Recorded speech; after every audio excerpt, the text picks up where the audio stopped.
you're supposed to be. Thank you. And first of all, thank you to the Vice President for bringing us here today. Thank you, Secretary, for your leadership. And most importantly, thank you to the men and women of the National Guard. I think here's the most important point. There are residents who lived in Washington, D.C. their entire lives. Their parents lived here. Their grandparents lived here. And they have lived for generations in intolerable conditions of crime and decay. There are parts of the city, I moved to the city 20 years ago. There are places where I've seen graffiti that has been untouched for 2 decades. There are homeless encampments that have made it impossible for families to use public parks and public recreation for as long as I've lived here. There are hundreds of residents of this city who are shot in street violence every single year, making it one of the most violent cities on planet Earth. And for too long, 99% of this city has been terrorized by 1% of the city.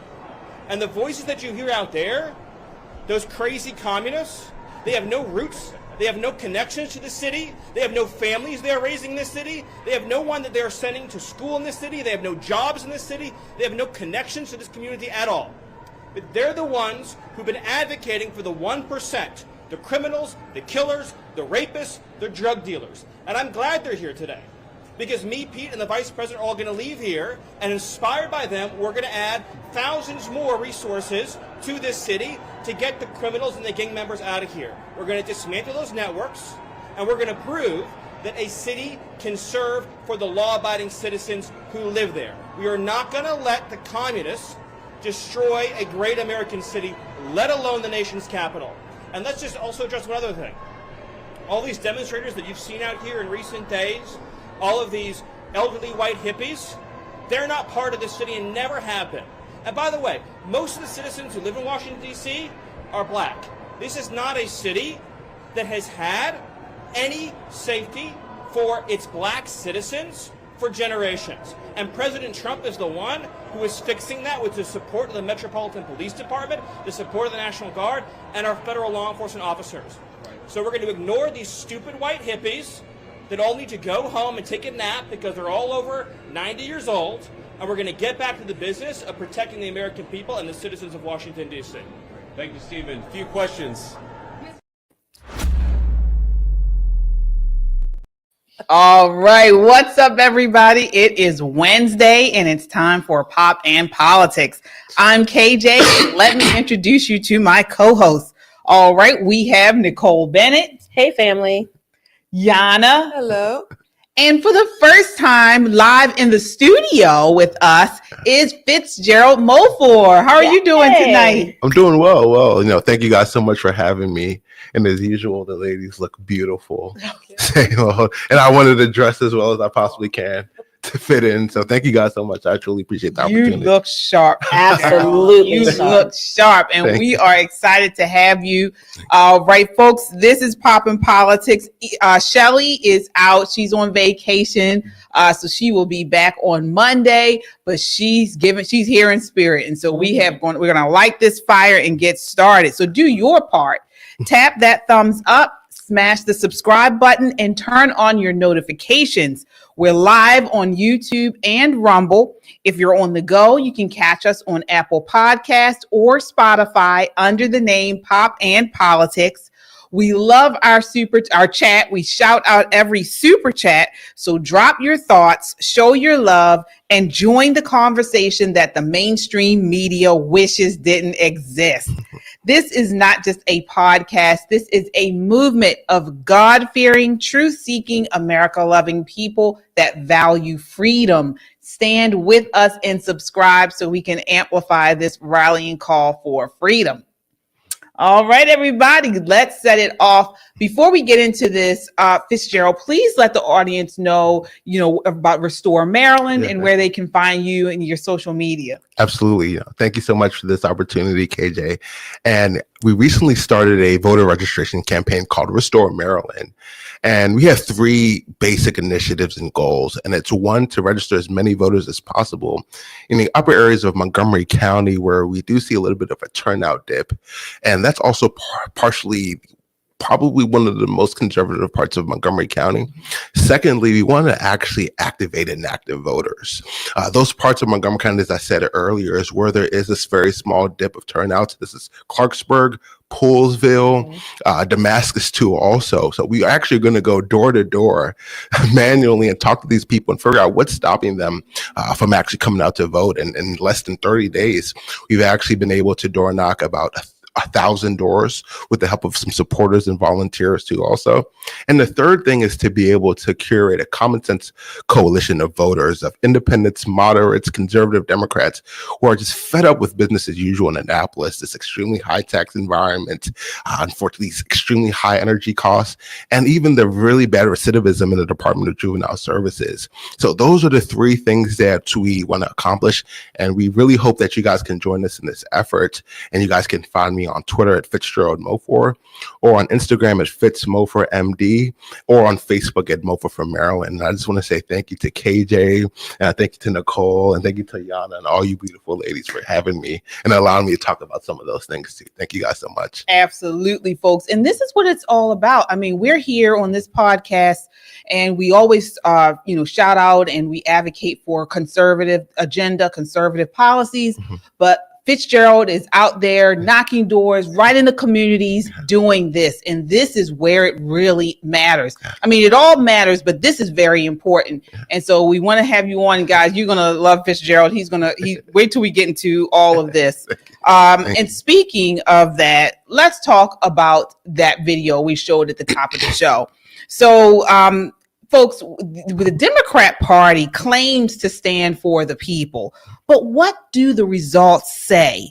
We have skyrocketing crime, we have failing schools, a bitter racial tension, and an economy gouging working class families. Meanwhile, President Trump steps in, pitching law and order, school reform, meritocracy, and economic revival, and the Democrats push back against it, and they call him a racist. So let's talk about what's going on in D.C. I want to start off with you, Nicole. What did you think about what Stephen Miller said? I mean, he was he didn't cut any cards there. He sure did. And he put on his best Shelley act, right? Right. Let them have it. And you can see why they don't let him get on the mic too often. But I think everything he said was true. Mm-hmm. And it's about time we start hearing the truth from people in the administration, not just Trump's administration, but generally speaking. When political people generally get on the microphone, they say things that they think placate people, make you feel happy, warm and fuzzy. Very rarely do you hear them speaking absolute truth. And he's right. He's lived in D.C. for a long time. People who don't necessarily come to the nation's capital or never leave the touristy areas don't really understand what life is like beyond the tourist areas. It is a rough and tumble place. And what he's saying is, which is true, I know many people who live in DC. I don't know anybody that hasn't been mugged, carjacked, beaten up, slapped around, spit on. I mean, it's just a very rough place. And for it to be a very small place, it seems a little dumb because we have Capitol Police, we got Park Police, we got all kind of policing, but only in that little federal triangle area. The rest of it is kind of up for grabs when it comes to that. But I think Stephen hit the nail on the head. He gave Trump the appropriate credit, but he did say things that were true. And I think that was refreshing. Yeah, it was. Yana, what are your thoughts on that? Did he go too far? No, he said exact truth, and he hit them with everything: communists, old hippies, 90 years old, white people. Like, he was just saying everything that we've been saying. Absolutely. Also, or anyone who looks at that crowd, like, that's who they are. And it's true. I don't know where these people live. I don't know if they all live in DC. They live in Maryland. You know, that smells like in Northern Virginia. Very true. Some of them are probably from Arlington, but there were a few Potomac people. Okay. They got the look. Yeah, right. Potomac, Northern Virginia, you know, that whole 495 little circle and the west side of it. So, like, I lived in DC. Like, I could tell where they're from. And Nicole, you're correct. It's very unsafe there. When I lived there, I had to have my pepper spray with me at all times. Yes. And I had to use it. Yeah. And like you said, carjackings, mugging, and assaults happened to me. Yeah. So living there. Sorry. So it's okay. I fought, and It's all right.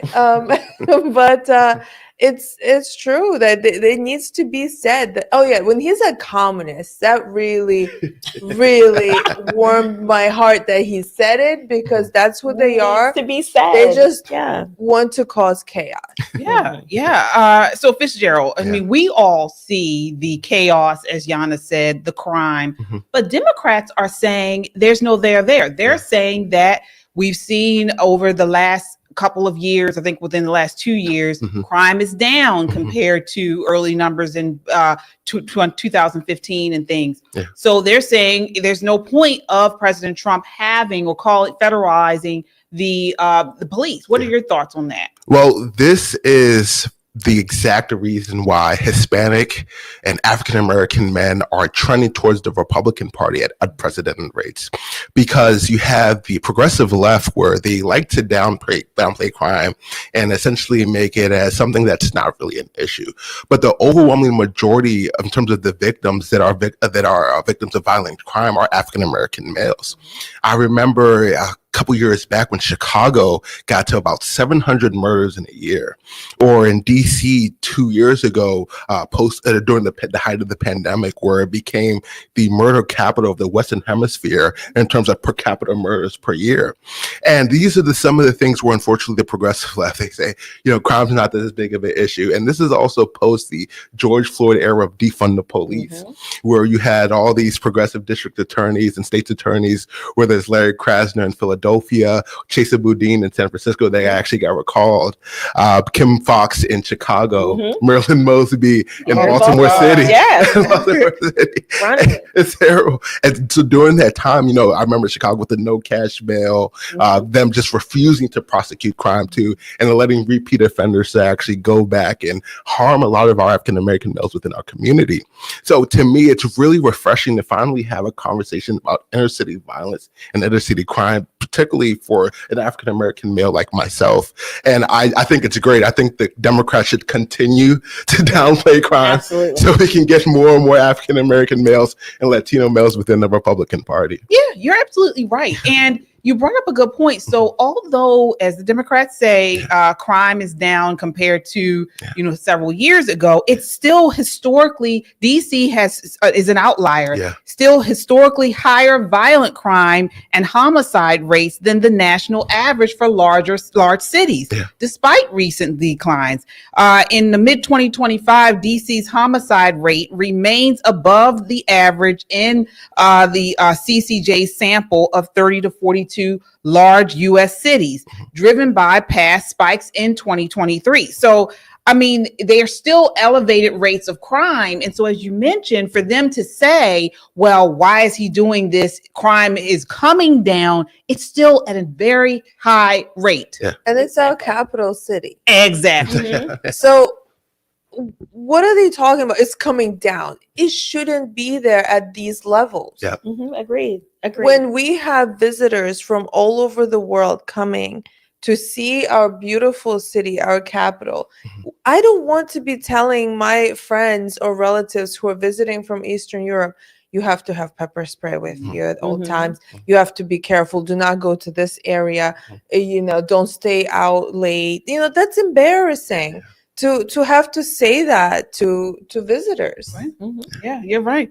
And speaking of that, I mean, yes, crime is at elevated rates compared to similar populated cities, but it may be even higher. So this week, actually, the Justice Department has launched an investigation into Washington, D.C.'s Metropolitan Police Department over allegations it manipulated crime data to make crime rates appear lower than they really are. So the probe follows a recent whistleblower retaliation lawsuit settlement in which the whistleblower claimed MPD skewed crime statistics. President Trump, of course, as we know, federalized the MPD last week, accused city leaders of providing false crime numbers to create a false illusion of safety. So in actuality, it may be far worse than we realize. Do you know what's interesting? That if I were a person who was God forbid, attacked or had some sort of violent crime happen to me in the city, I'd sue the hell out of them. Absolutely. I would sue them because you told me these numbers and it gave me a false sense of security. Yeah. And when you knew doggone well it wasn't that. I mean, when you take a look at what's happening in DC, the police chief just a year ago was a diversity officer. Yeah. Her job was diversity Yeah. in Chocolate City. Yeah. How hard did she work? And You know what I mean? all these police chiefs are women. It's just like, every time you see something on the news, it's a female police chief that stands up again out there. It's so bizarre. Do you know what's so weird to me is I don't begrudge women who are in policing and law enforcement. It's a very hard job for men. It's especially a hard job for women because you put yourself, in front of people when they're having sometimes the worst possible moment of their life. And our natural instinct is to nurture. Absolutely. That's our natural instinct to say, let me work with you. Let me fix it. And sometimes you can't come in with that kind of energy. You need to come with a little bit of a tougher, rougher kind of energy. So I admire women who've chosen this as their career path. However, I think if you're going to be the chief of police, you should earn it. Absolutely. I think it goes a lot toward the respectability and also the morale of your troops, of the people who are behind you, your staffers, your other officers.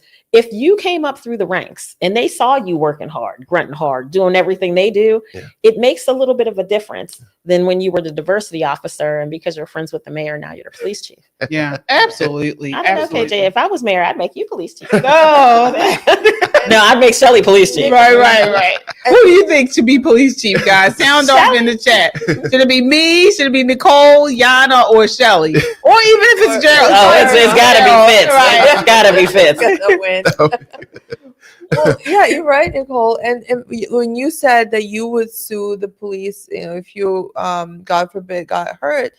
But think about these families whose children got shot by a stray bullet. That 3-year-old sitting in the family's car And in the back she's seat. not the only one. And so when are people going to speak up more, I wonder?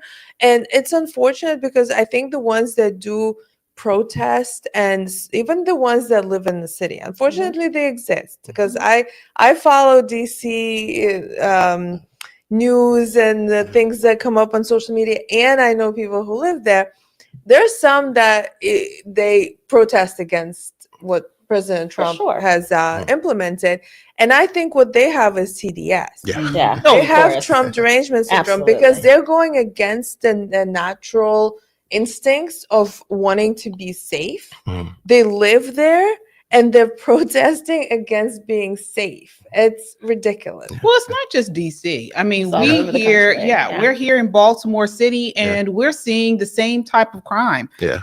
Just last month, a 13-year-old boy with 18 prior felony arrests was charged in a series of violent crimes in the city, including attempted carjacking, armed robbery, and assault. Take a look at this next clip. This is clip 3.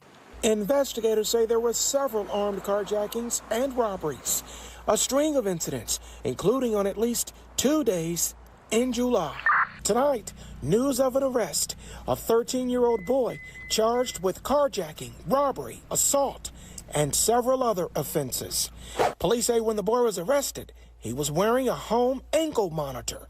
The suspect, apparently, already under the supervision of the Department of Juvenile Services. A young offender, police say, with 18 previous felony arrests in Baltimore City. His case, come to find out, 3 of them had ankle monitors on. Disturbingly familiar to Kamaya Lawson and her husband David. The couple, the victims of a carjacking in Hamden, July 1st. That crime caught on camera. The 5 suspects in that case, also juveniles. 3 of them, police say, were also wearing ankle monitors.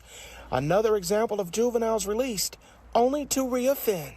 Lawson frustrated over what's happening. I heard about the diversion program that they've been having with youths basically they're going in and coming out and going in and coming out without any consequence. And I'm like, what's the point? In this latest case, police say a woman was carjacked at about 5:30 a.m. on July 27th on East Lanville Street near Hargrove Street. A dark-colored sedan pulled in front of her. 3 suspects jumped out, demanded her keys and wallet, then drove off in her car, while the other vehicle followed. Later that same day, police responded to Madison Avenue, where a woman told officers she'd been robbed at about 5 a.m. that morning on East 24th Street. Suspects in a black sedan rolled up. 3 suspects jumped out with a gun, took her purse and her house keys. Wow. 18 prior arrests, and he was still released. Fitzgerald, what's going on? How can that even be? This is unfortunately the status quo at the Department of Juvenile Services. Well, they have a philosophical approach where they don't believe in detention no matter what. And I actually remember during the legislative session, Senator Jeffrey Wallstreicher, I'm almost positive he's the vice chair of the Judicial Procedural Committee. And I remember he was pressing the old DJ Secretary Vincent Schiraldi, and he asked him, do you guys have a substantive way of how you actually calculate recidivism, or do you track it? And that's something that he couldn't answer. Wow. Yeah. So, people think that maybe this new DJS secretary that's coming in, Betsy Salatino Fox, will be somewhat of a change or a difference. And that's unfortunately probably not going to happen, because this is the philosophical approach, even just from the Moore administration too also. So DJS, they have this intake sheet with the intake specialist where they use it as a fair mechanism to not over-incarcerate these children that constantly are in the system. But it's just a mechanism that they use ultimately to throw those kids back into the streets and then allow them to recidivate, unfortunately. So this is a big problem that the governor hasn't been able to get under control. And that's why I find it so offensive when I see him on national news television telling this crime reduction record, where actually the Department of Juvenile Services is a total mess. And I find it so insulting for him to say, oh, well, in Baltimore City, instead of 350 black men dying this year, it's about only 250 or so, something like that. But this is an issue where I think the only time we will be able to solve it is if there's a change in leadership in the governor's office. Absolutely. And with some new members in also the General Assembly, because, that's the most high profile position as the governor, and everyone's focused on them, rightfully so. But unfortunately, a lot of our voters in Maryland aren't necessarily familiar with who their delegates are, who their state senators are. And that's not on the voter. That's not their fault. That's on the politician. It's incumbent on them to make themselves very omnipresent and ubiquitous in their community and talk to them about these issues. But them too, also the legislators, they fully support not detaining any of these children and then allow them to eventually recidivate, unfortunately. Wow. So Nicole, let's talk about these numbers, because this is something that I really looked into and I was a little confused. So when you look at juvenile arrests in Baltimore City, they are down. They've been going down year by year. So from 2010, which we had 5,525 juvenile arrests, right now in 2024, there were approximately 780 juvenile arrests. But what has increased is the major crime for juveniles has increased. Violent crime has increased. So they keep touting, the Democrats tout that no, juvenile arrests are down.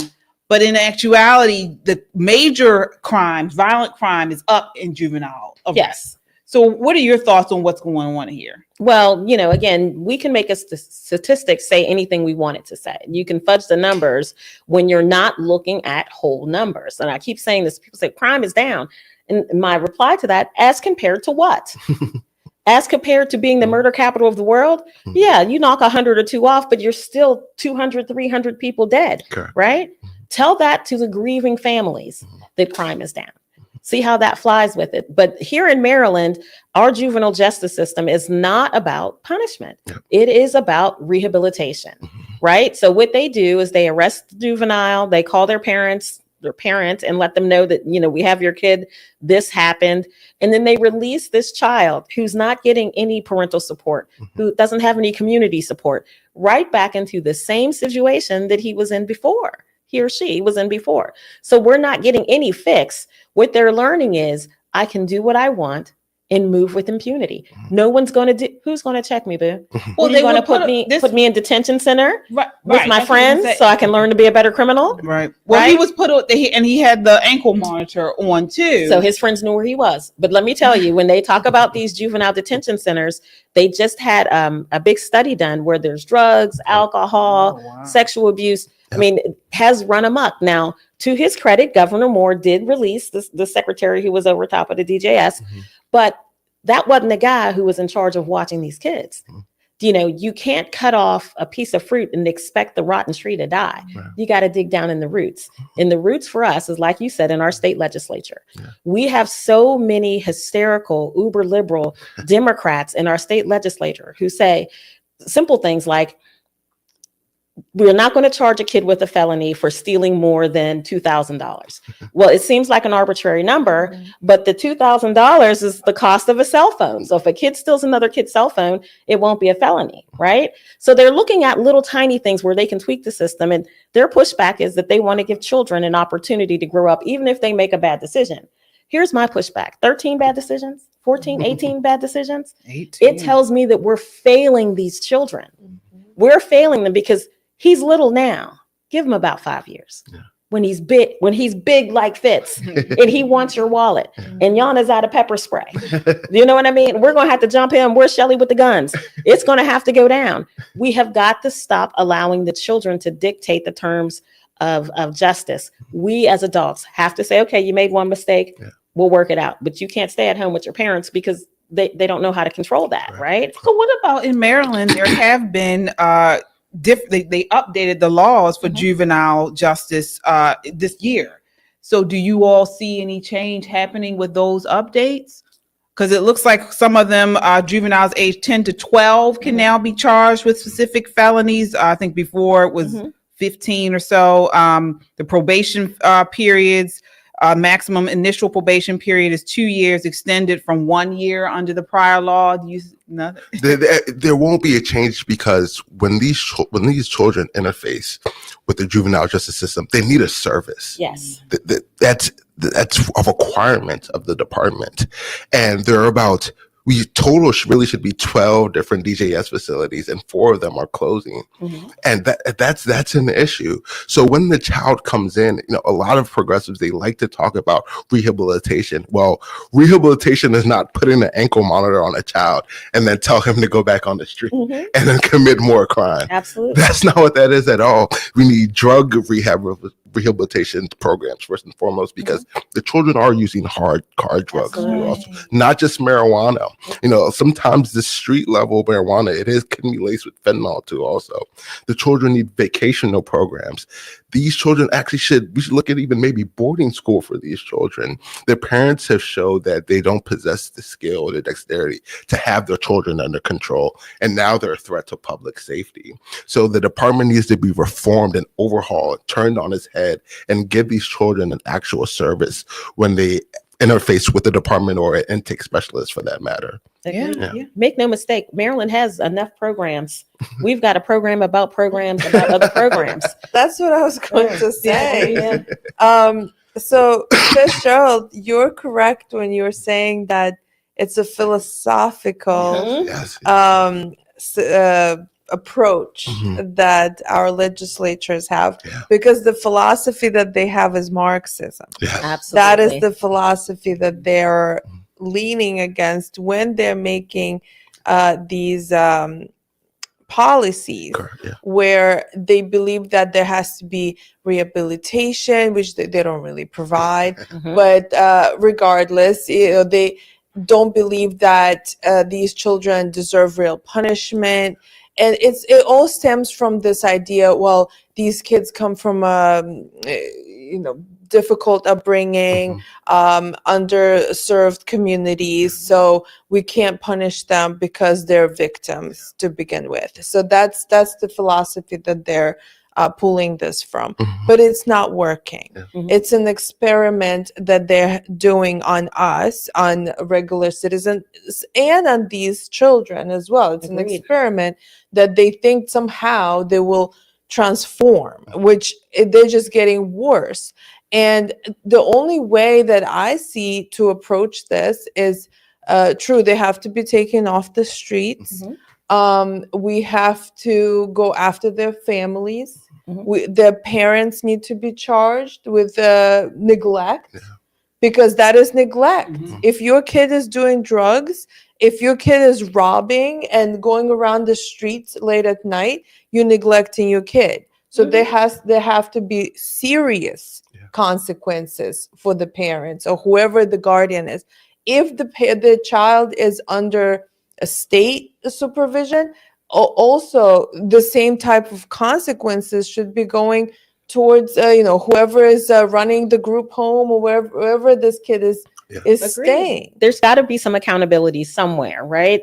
The problem that you find is that a lot of these children are maybe 15, 16 years younger than their parent, right? Who's still in the streets doing their thing. So they all should be charged. I thought that was the boarding school thing was a very good idea. Thank you. Well, they have the seed school. I know the one in DC. I know they have one here in Baltimore too, but the one in DC is a public charter boarding school. So the kids are there from Sunday to Friday evening. Their parents come and pick them up. Someone comes to pick them up, and they bring them back like late Saturday night. So they're only home like a day.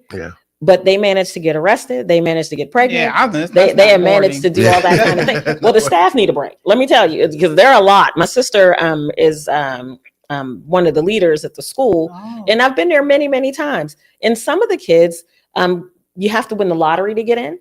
You are very excited. They want to learn. It's a small learning environment. They take wonderful trips. They learn lots of new things. But some of the children are there under court order. So when you have kids who are actually wanting to learn and do the right thing, mixed in with someone that the judge said, rather than lock you up for what you've done, I'm going to send you to the school. It turns into a very nasty situation. It's a mess, and it's unfair. Absolutely. To the children who do want to learn and who actually, maybe they just have a difficult situation at home. Like that is not fair, and those that commit crime need to be detained. And I'm sorry, but they might be a lost generation. So the ones that have 18 felonies at 13 years old, I'm sorry, there's nothing you can do for this kid. The only way that he might learn if he sees very harsh consequences. Well, we want you guys to sound off in the chat. What do you all think should be done about this spike in serious juvenile crime? Sound off and let us know what you think. Speaking of the chat, I want to shout out our super chats. Thank you all so much. All right, let's see here. We have, I thought I saw one there. Okay, well, maybe we don't. So moving right along, folks, as you come in, please hit that like button. It really helps to get this video out in front of a wider audience, and we appreciate the support. Again, hit that like button and subscribe. Our goal is to hit 200,000 subscribers by Labor Day. We're getting so close to Labor Day. We really need your help. So please share this broadcast in a DM on your social media and subscribe so we can help us hit that 200,000 subscriber goal. All right. So it doesn't just stop with juvenile crime. So actually the Democrats are turning on themselves. All right. So today, actually, I think it was today or this month, I should say, an op-ed by Economist Anirban Basu published in the Baltimore Sun and widely covered by various news outlets labeled Maryland Governor Wes Moore as America's most disappointing governor. Now, you guys know we've spoken about Wes Moore before. He has national attention. He is a governor here, but there's a lot of news and buzz about him possibly running for president in 2028. All right. And he has been all over national media. Well, this is an actual economist who is a Democrat. So this is major news here, saying that he's failed. He's failed on state finances, crime and public safety, accountability and transparency, and unfulfilled campaign promises. All right, let's talk about this. I want to get your thoughts on this, Nicole. What do you think about his assessment? Well, he's right. I mean, he came in with this, they call him Timu Obama, you know. I was calling him Walmart Obama, but apparently that wasn't low enough. But he came in on this wave of hope and promise, and Maryland's first Black governor, and, you know, all of the hopes and dreams and starry eyes. But what we ended up with was 338 and counting consecutive tax hikes and fee increases. Now, this may sound like I'm nitpicking, but Maryland's previous worst governor, Martin O'Malley, the guy who wanted to tax the rain, had not even half as many taxes and fees as this smiling man has given us. He's one of those people that looks you in the face and he gives you the charming smile while he's stabbing you in the back. This is who this guy is. And it's gotten to a point now where he's not even stabbing us in the back. He's just stabbing us, right? Yeah. Right to your face and telling you what it is. I recently had to renew the registration on my truck. You know, your tags expire in 2 years in Maryland. Now you can buy them up to 3 years. And it went from like $40 to $250 to drive on the same raggedy road that I was driving on the day before I had to live through all of this drama and getting my tags done. They said, well, no, there's a payment plan. But the payment plan is if you get a tag for 1 year, which is dumb, right? Because you'll be dealing with the MVA shortly. Yeah. But you have to put like 80% down and then you pay the 20% later on. They increased it to 3 years. If you have $360 laying around, you can go ahead and purchase it for 3 years. But with that, your internet taxes, the increase in the gas tax, sales tax, if you trade in your car tax, there's the sleep tax. If you buy a new mattress, there's a tax on that. We are taxed, and I hate to say this is going to break my heart to say, I would have rather paid the rain tax to Martin O'Malley. And y'all need to know that was back in my activist days. I'm gonna tell you, I wrote him all kind of letters saying, just turn my shit off, bro. I live by the river. I don't need any additional water. I would have rather given Martin O'Malley money on the rain than pay for everything, tax after tax after tax. And then he's in the press now saying, well, we're going to ask Marylanders who are doing well to do a little bit more. From what? Well, that's what he talked about in this thing, Basu. He blamed Moore's first two budgets for a $3 billion budget shortfall, which led to $1.6 billion in new taxes. He also, this is the Economist, he contrasted this with the governors in North Carolina, a Democrat, and Missouri, a Republican, who he claimed were saving taxpayers money and attracting investment. What are your thoughts on this, Yana? Well, just like Nicole, you were saying that he was like Obama, another version of Obama. That's really what I see. He's trying to be another Obama. And I think they're from the same camp. They're from the Democratic Socialist camp. Agreed. He doesn't want to say it, but it's obvious. So, and the fact that he is redistributing wealth constantly. Absolutely. And he is there's more and more spending. All he did was just spend money, our state, budget money on all these different programs. He wants to consolidate the government. And he's saying that somehow is going to save us money. How? When you need to hire more people, you need to do more work. If you're trying to like audit every office, every government office in the state. So he is a Democratic Socialist, and he is looking towards the White House, I think. Yeah. He also, the Economist, again, he is a Democrat who was critical of Wes Moore, said his accountability and transparency. So he criticized the lack of transparency in state spending, unfulfilled campaign promises. So again, he says, despite Moore's high approval ratings, Basu argued that Moore's charisma and favorable media coverage masked his failure to deliver substantive reforms, leading to the disappointing label. Wow. I mean, Fitzgerald, what are your thoughts? I think that's a very fair and accurate assessment. As governor of Maryland, I like to call him Tax Moore, has been an absolute disappointment. He did sign the largest tax bill ever in Maryland history.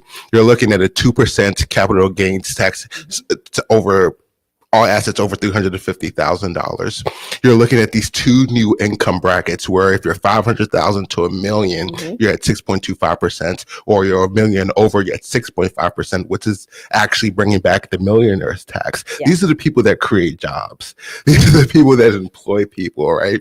And then you also look at some of the things that he said. He's like, well, we've created 100,000 new jobs since I've been in office. Virginia created 100,000 jobs last year. Wow. Exactly. That's how far behind we are. Wow. Yeah. You know? Yeah. So we're looking at a government that actually came in and inherited a $5 billion surplus.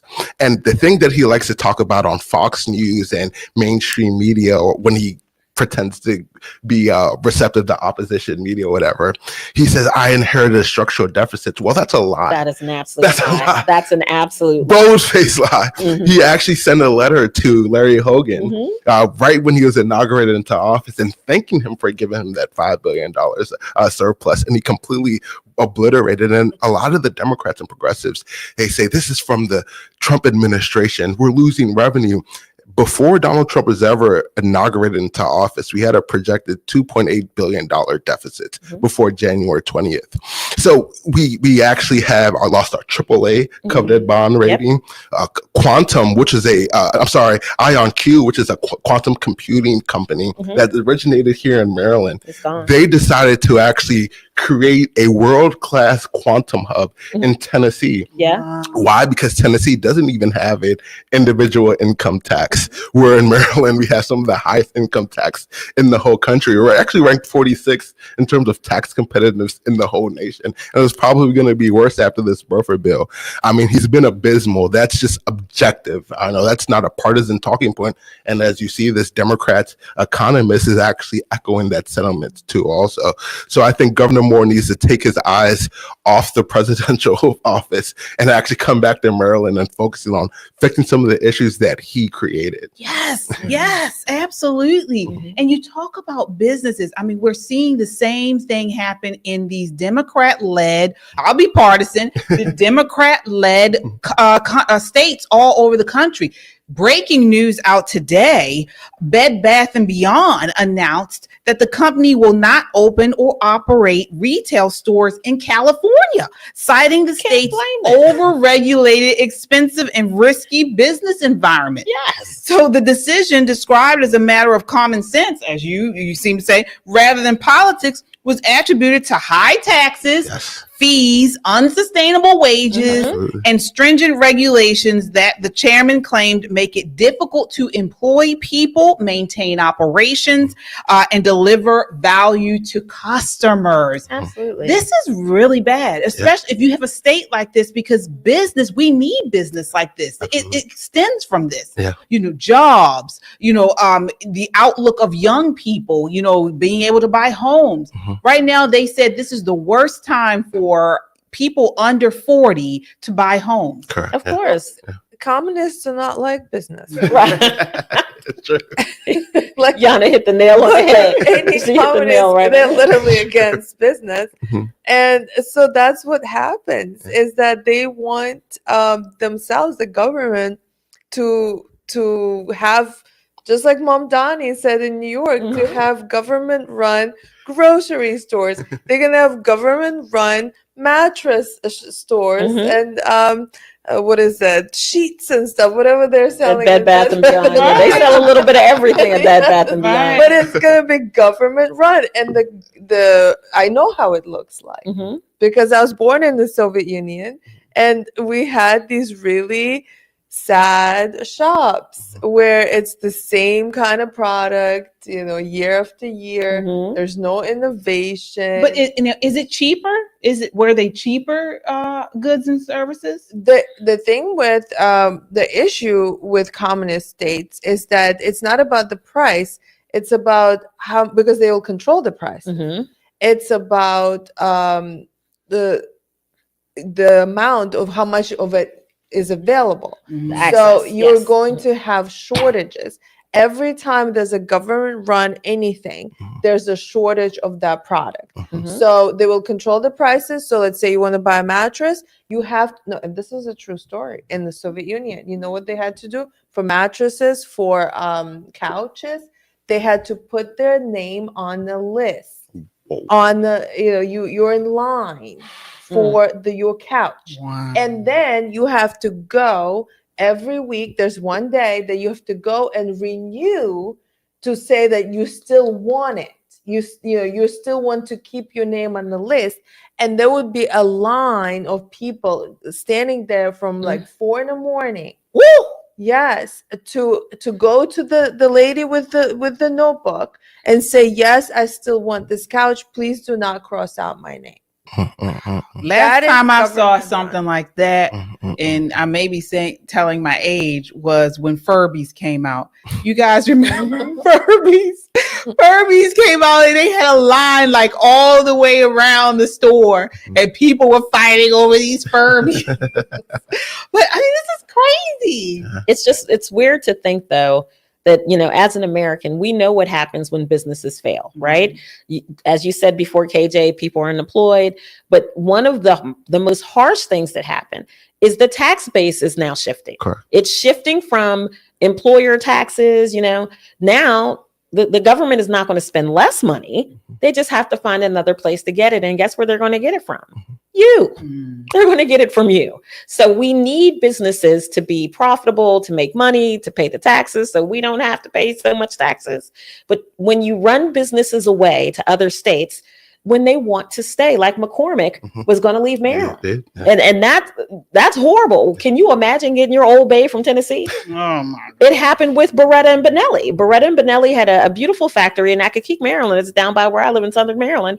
And they were, saying, we're leaving. Yeah. We're absolutely out of here. They made it so very hard for them to do business. Not only the taxes, but the regulations. Yeah.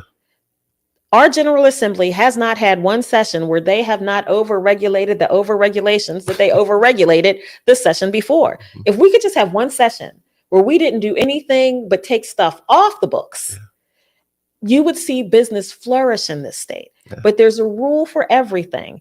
And that rule comes with a fine, a fee now, a penalty if you don't comply. Now there's a fee even if you do comply, because we needed to make up this $5 billion shortfall. It's going to get worse next year. So if you think this legislative session was something, you ain't seen nothing yet. Yeah. Wow. Yeah. I mean, Nicole, you actually couldn't have said it any better. It's so true. I remember you brought up a good point with McCormick, was that B2B taxes actually. And he said, if you guys pass this, we're leaving too. Absolutely. Also. And even with the IT tax, the 3% IT tax that they actually put in, I think he's the vice chair of the Economic Development Committee, Brian Crosby. Yes. He also from St. Mary's. St. Mary's. He also owns a technology business or some firm or some, and he's like, guys, I'm with this tax, I'm going to be forced to move to Virginia. Wow. So even their own Democrats in their own party, they don't support the overregulation and this high tax environment. Listen, I'm glad he's leaving. BJ Hall, fine Black Republican man's running for that seat. West Point grad. Way to go, BJ. Let's go. Absolutely. Yeah. And you brought up a good point, because Democrats are turning on these, the Democrat machine, the leadership. Here is on Morning Joe, of all places, talking about Gavin Newsom and the Democrat agenda is a losing agenda. This is clip 1. See, the Democrats are trying to find their footing, and it's quite embarrassing, actually. I mean, Gavin Newsom, have you seen what he's doing online? And it's like, just take a deep breath. Yeah. Don't try to turn the ship 180 degrees and they don't know what to do. I have a good idea. Instead of trying to school Donald Trump, talk into the camera about affordability. Talk about making groceries more affordable. Talk about what you're going to do for housing. Talk about what you're going to do for energy prices that continue to go up. We heard the congressman yesterday talk about energy prices skyrocketing in New Jersey. Don't try. As I've been saying, Donald Trump's not on the ballot in 26. He's not on the ballot in 28. Why try to drag Muhammad Ali in the ring when you got Chuck Wepner standing right in front of you? And Wepner's a bleeder. He's a bleeder. You want him. So why are you going, I'm going after Donald? No, you're not. You're not running against Donald Trump. Go after Tweedledee or Tweedledum. You know, Chuck Wepner, a bleeder. Go after him. Wow.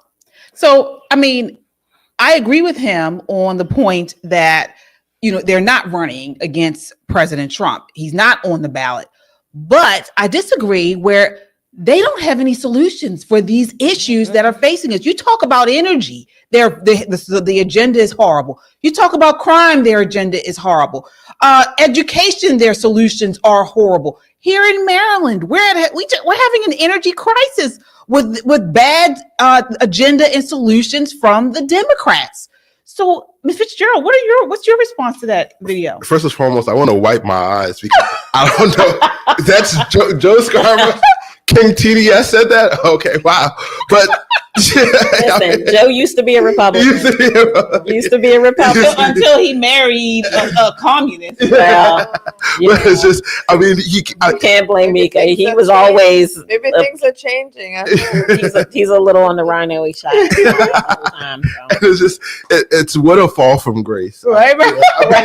Remember when the Democrats used to be the party of balanced budgets, budget surpluses, welfare reform, strong national security, strong borders. And those are the 1990 Clinton Democrats. They actually used to have a vision, ideas, hoping for a broader and greater future for the country. They actually loved the country. They were patriotic. They had direction. Now, I disagreed with them vehemently about a lot of the stuff, you know, especially when they started calling people super predators. Oh Let's do that. Yeah. That's true. It's true. That's a good point. And that's something where I will disagree with the Democrats then in the 90s with that 94 crime bill. Absolutely. And you had Joe Biden, who actually was the pioneer of that too also. Yeah. And there was a mass incarceration issue with the African-American male community.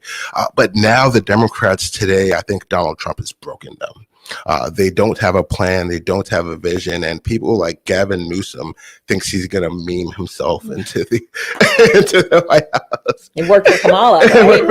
No. Did it work for Kamala? I don't think it worked for Kamala. He thinks he's going to meme himself. But this is someone that spent $24 billion on taxpayer dollars in about 4 years to solve this homelessness crisis, and they can't actually pass an audit on where this money went to. So, I mean, Joe Scarborough, I'm really shocked that I've actually lost the word.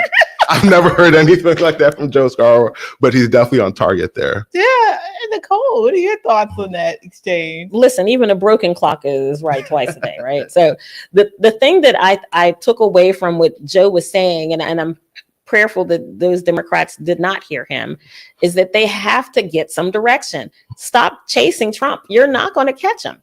This is like for them an episode of Tom and Jerry. Yeah. Right. Yeah. And they've got all the schemes and plans, and it's just not working, and it's not going to work. And you look foolish in the process. Luckily, Democrats don't listen. So we don't have to worry that they took this sage advice given to them by former Republican turned uber liberal Democrat.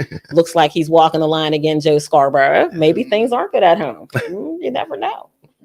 Yeah. What are your thoughts on it, Yana? Well, yeah, Joe Scarborough, he turned on his thinking brain for that moment, or maybe for a while now. Maybe he's starting to think, and he definitely said it right. But I can explain why Gavin Newsom and others are just going after Trump, because they're going after everything that Trump stands for. So everything like America First, free market economy, safety for this country, such as closed borders.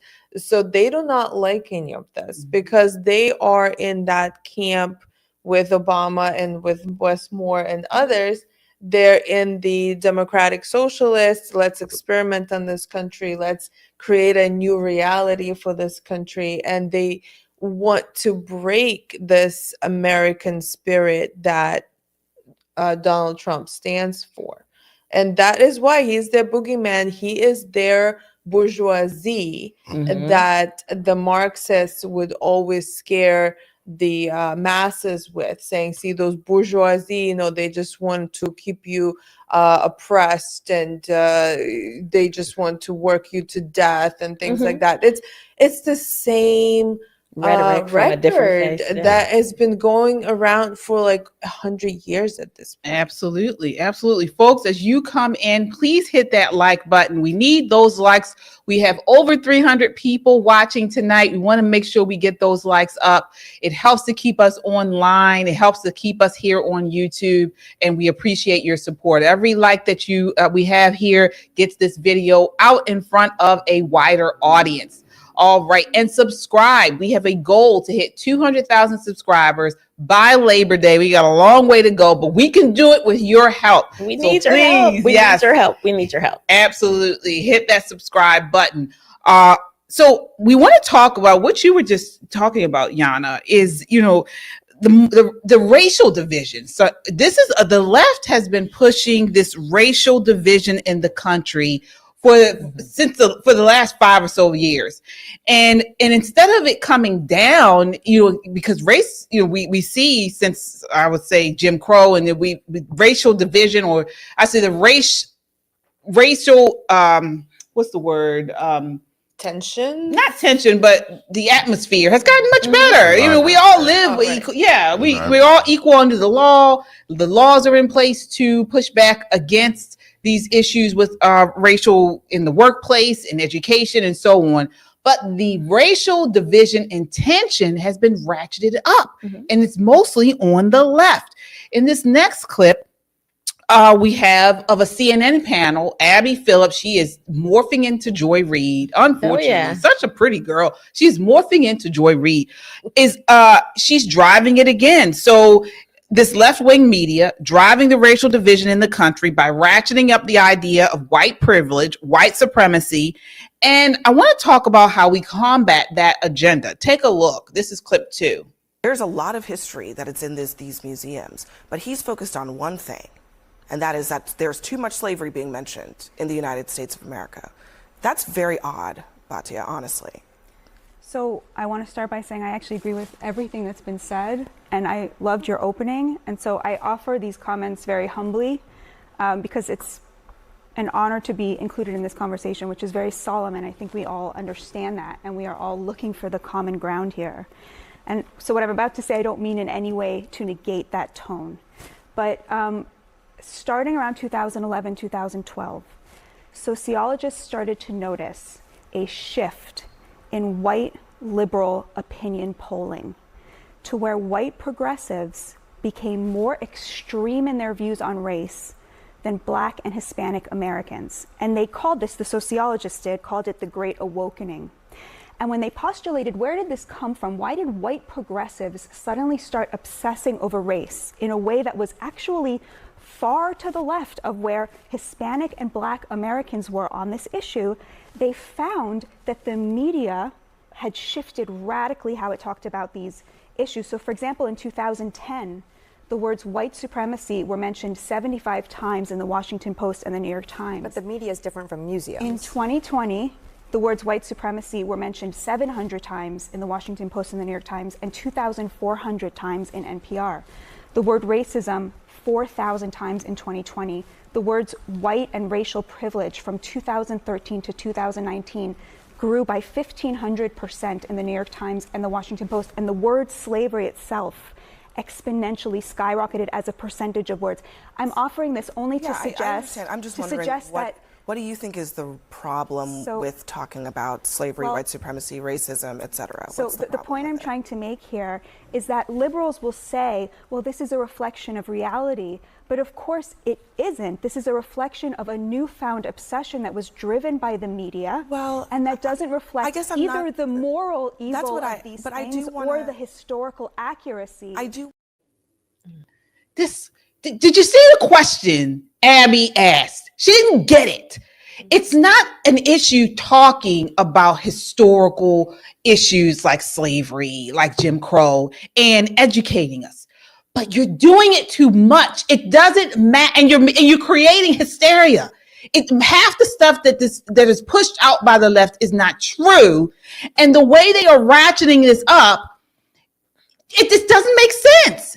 And instead of her actually listening to Batya, that was Batya Angor, she again continued to push, well, what's wrong with talking about slavery? She didn't say anything was wrong with talking about it. She was saying it does not match the reality. The amount of points and things the media is talking about and making with this does not match our reality. Hence, the studies showing that Black people don't experience these encounters of racism the way the media and education are perpetuating it.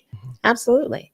I mean, at some point, it's going to catch up with them, driving this narrative that America is inherently racist and Black people are oppressed and white people are the oppressors are hard to sell when you're making, $15-20 million a year sitting there making faces on national TV. As a Black woman, right? And not the brightest Black woman that's ever walked the earth either. Then you take a look at the ladies on The View who would 100% agree that this is a racist country. Yet all of them, has-beens, has-wases, I forget what Shelley calls Sunny Huston, but her too, all of them are making tremendous amounts of money selling you a narrative that's not true. Just look at the people in this room. This is what I'm saying. Money is a great equalizer, right? When we talk about how Black Americans went from enslaved to free to flourishing, money, industry, education, all of that is a great equalizer. When we talk about, you see people out now, it's not really, for me, race. Well, what you see is classism, right? Somebody steps out of a G-Wagon, somebody steps out of a car that's held together by bad credit and duct tape, right? It is what it is, but we all live in the same community and we're going to get along and do what we need to do. It's not about the color of the person. Believe it or not, it's about the character of the person. Exactly. Sound familiar? Not to liberals. It does not sound familiar because for them, racism is a selling point. Yep. It evokes the worst part of our nature. When you go to a museum and you see exhibits about slavery, it is not designed to make you feel bad as a Black person. It's not designed to make you feel, bad as a white person. It is just a statement of fact. This is what happened in our nation. It was abhorrent. It was horrible. And there's no whitewashing that. But let's not stop there. And that's what Batya is saying. Right. Let's not stop there because our story doesn't stop there. White America's story doesn't stop there. We've come up together in a short amount of time. And it is absolutely remarkable how America has grown from this horrible little toddler nation. And we were pretty terrible. Mm-hmm. We were some terrible folk mm-hmm. to probably fair to middling people now that we're probably a teenager on the world stage. Yeah. The good news is we have learned to flourish and no one can take that away from us, even this crazy media. Yeah. Yana, what are your thoughts on that exchange? First of all, whoever on that panel said, oh, this is not media, it's museum. Right. She said, no, she said media different than the museums. Yes. Mm-hmm. Oh, come on. It's all related. Right. Exactly. They were just trying to it's all what is given to the public. Mm-hmm. So whoever is in charge of the media, of the education, of museums, if they're on the same page, they're going to be showing the same kind of message mm-hmm. everywhere mm-hmm. because they want to reach everyone. And who goes to the museums? School groups, mm-hmm. children. This is what they see. And this is what they're learning, that somehow we're living in a divided, in an oppressive society. Mm-hmm. And it's horrible that is how they're shaping these young people's minds.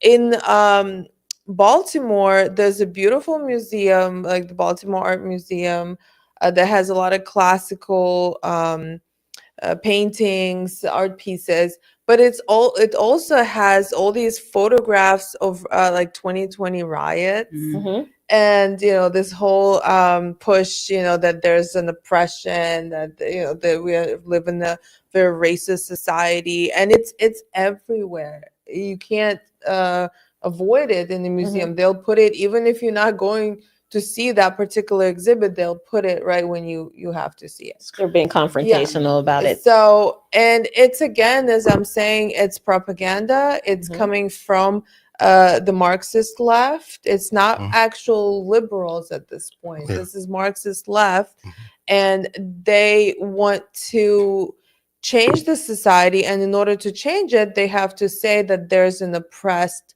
class, and they have to invoke the feeling of some sort of guilt and responsibility from the oppressor class, and they're the ones who are going to implement changes such as more taxation or distribution of wealth, and let's transform this this country into something totally different. What are your thoughts on this? That was very well said, Yana. But this unfortunately has been cooked up in the higher echelons of education and academia with Taisi Coates and Ibrahim Kendi.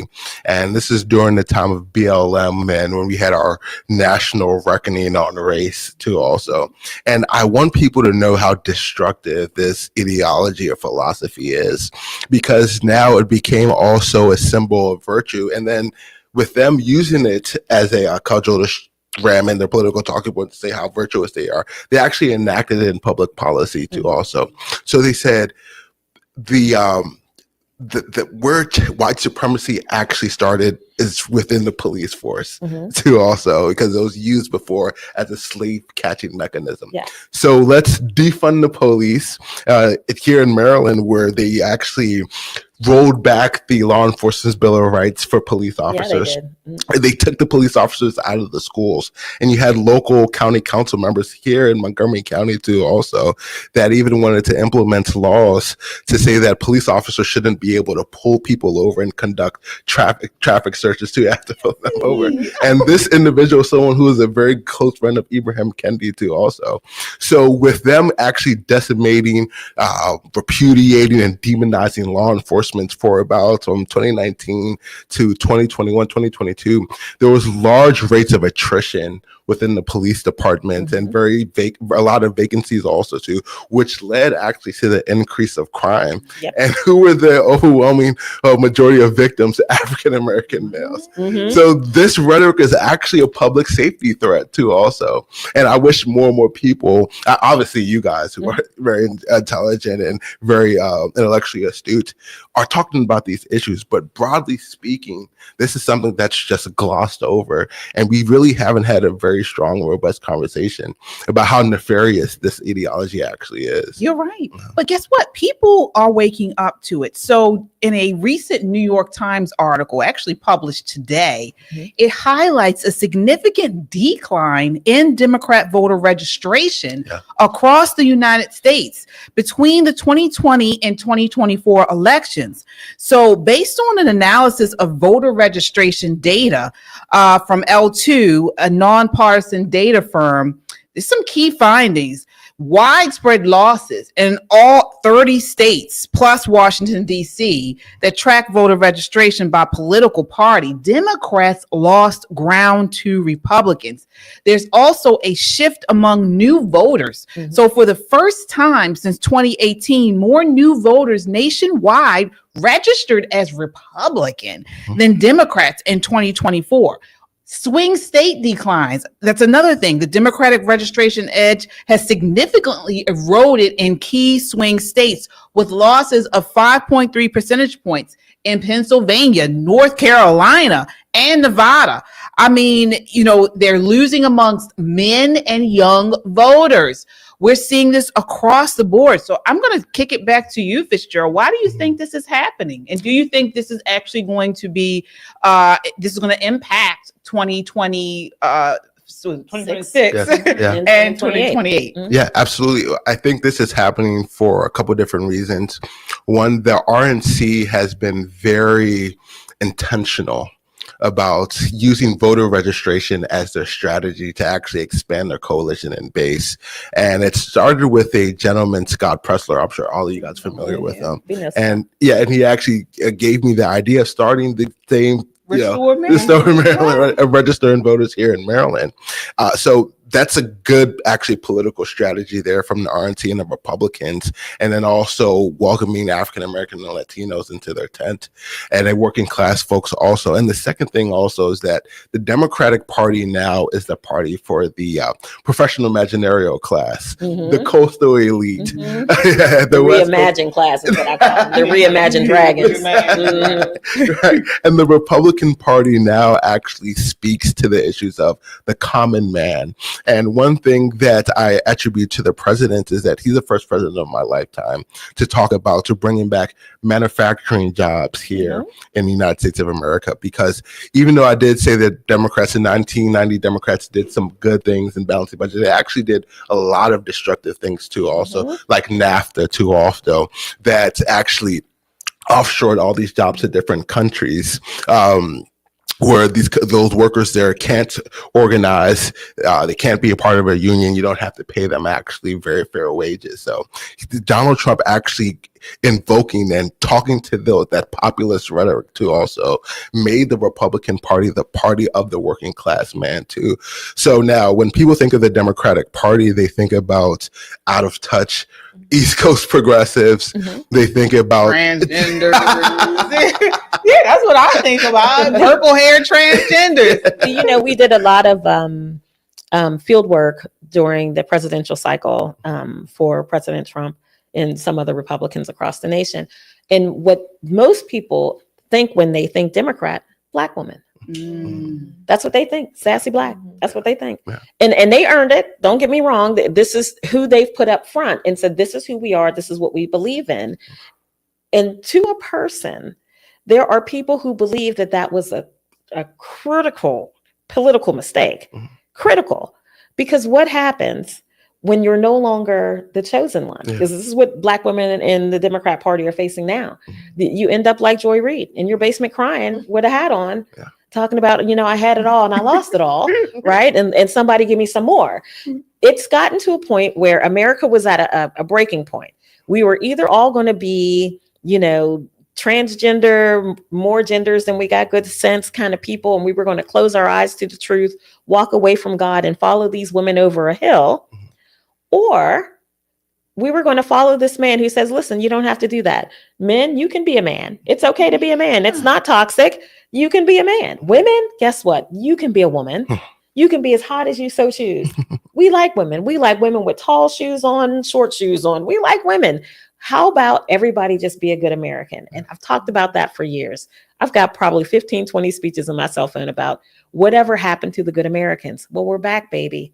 We are back. You see it now when you see all the rush videos from the sororities that are trying to get people to join up their sorority. Even the Black Divine Nine, you see them all over TikTok doing their thing. Happy, healthy, having a great time, right? They look like Americans. They look like young Americans. They're not confused children who are, you know, 80, 90 pounds overweight and they don't know which gender. Today I'm a furry, tomorrow I'm a him, today I'm a her. We're not hate doing America. that anymore. Hate America. Hate everything about America is awful bad. Hate God, hate everything about what our nation was founded on. So we're back in a position now where people are making a switch and saying, well, hey, you know what? I've never been a Republican, but I kind of like this being a man thing. I like being a woman thing. And they're sliding over at a fairly alarming rate. And it's not because we didn't work at it, because God knows, and KJ, you know, we have worked very hard at getting this swing to happen. But it has been an agenda switch by the president, making America cool again, that is just catching on like wildfire. Yeah. What are your thoughts on this, Yana? Well, everything you guys said, it makes me think of our founding fathers and what they put in our Bill of Rights, that we have our First Amendment, our freedom of speech. And of course, we have the Second Amendment to protect our First Amendment. But I think comparing to, because I'm always thinking of other countries and how things progress there, we have this freedom of speech and we're able to speak the way that we're doing right now. And other Republicans have been able to do this, other conservatives. And this is how we're winning, because we have these rights and we have to keep protecting them. Yeah, you're absolutely right. I want to see what you all think about this. Sound off in the chat. I know we have some super chatters here. So let's see what you guys are saying. All right, let's see here. We have BJPC with the $5 super chat. you. Says, back in the day, calling parents was a scary thing, unlike these days when the parents are crazier than the children. Absolutely. Yes. Tanya, the tour guide with the $5 super chat, says, my coworker tour guide in NOLA murdered by 15-year-old 3 a.m.-ish illegal minor after the group of 3 ages 15 to 19 robbed them along Bourbon Street. Oh my God, that's horrible. Well, yeah, I am so sorry for your loss. My goodness. BJPC says Abby Phillips is the postal child for DEI. Amen. Amen. Yeah. You folks sound off in the chat. What do you think? Why are the Democrats hemorrhaging voters?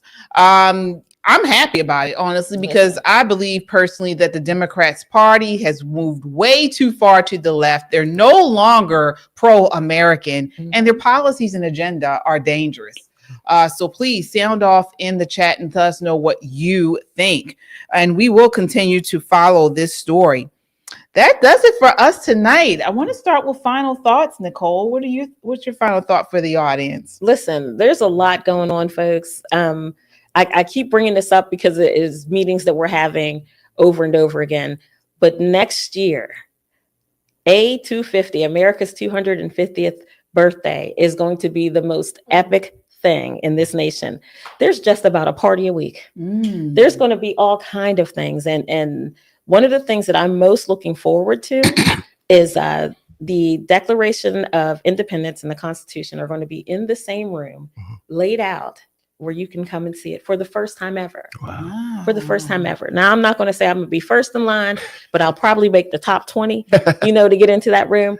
As someone who loves history, who loves this nation, there are going to be so many celebrations by every conceivable segment of this population.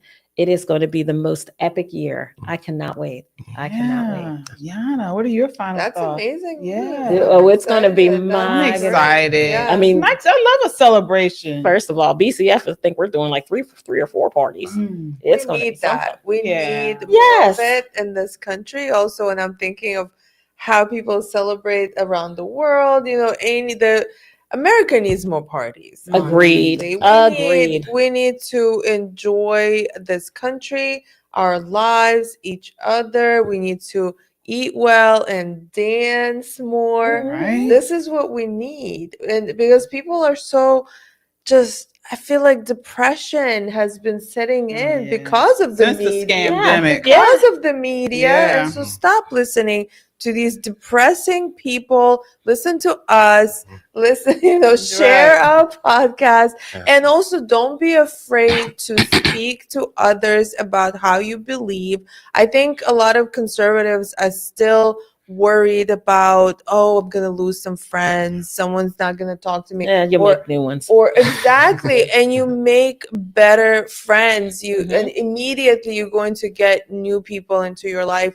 Don't worry about those who do not value you and your beliefs. Absolutely. Right. All right. Yeah. Final thoughts, Fitzgerald. Thank you so much for coming over with us. You were, incredible tonight.